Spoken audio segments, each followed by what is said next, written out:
Journée cruciale en Catalogne. Plus de 5,5 millions d'électeurs sont appelés aux urnes. Ils doivent choisir les nouveaux représentants de leur parlement régional. Igor Seheri, vous êtes sur place pour BFM TV. Igor, c'est l'avenir du mouvement indépendantiste qui est en jeu.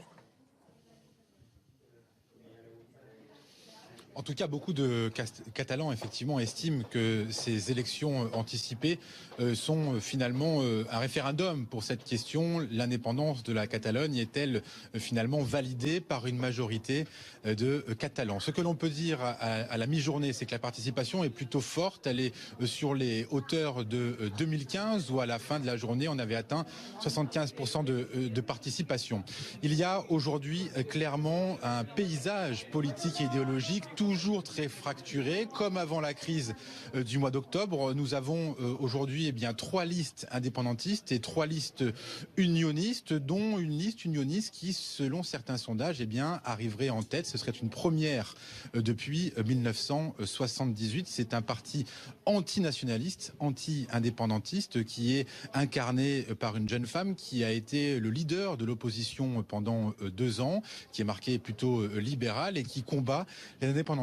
Pour le moment, écoutez, c'est très difficile à dire puisque les Catalans sont une société finalement assez divisée, en tout cas de ceux qu'on a rencontrés depuis ce matin. Il y en a qui votent pour la première fois pour exprimer leur volonté d'indépendance, d'autres qui n'étaient jamais sortis dans la rue pour exprimer leur volonté de rester à l'intérieur de l'Espagne, mais tous en tout cas en sont sûrs. C'est un jour extrêmement important et ils se déplacent beaucoup depuis ce matin. Écoutez quelques-unes de leurs réactions au micro de Fanny Morel.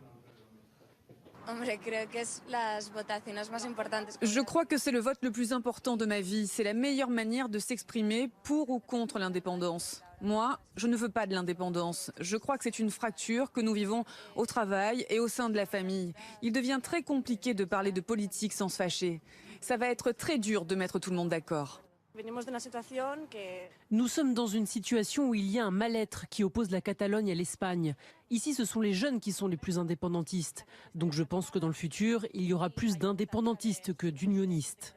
Il y a beaucoup de votes qui est un vote en proteste. Je crois qu'il ne faut pas voter avec cette vision. Il faut voter pour une construction et pas pour une destruction. Alors après la victoire de l'un ou de l'autre des camps, indépendantistes ou unionistes, il va falloir former une majorité au Parlement catalan, 68 députés sur 135. Et il y a une 7e liste qui pourrait faire la différence, qui pourrait être le faiseur de roi. C'est la liste de Podemos à Barcelone, qui est incarnée justement par la maire de Barcelone, un parti qui est en faveur d'un référendum d'autodétermination, mais validé par Madrid, et contre une séparation avec l'Espagne. Vous l'aurez compris, c'est encore très compliqué cette élection catalane. Premières estimations des résultats à partir de 20h ce soir. Igor Seheri en direct de Barcelone avec Clément Brisson.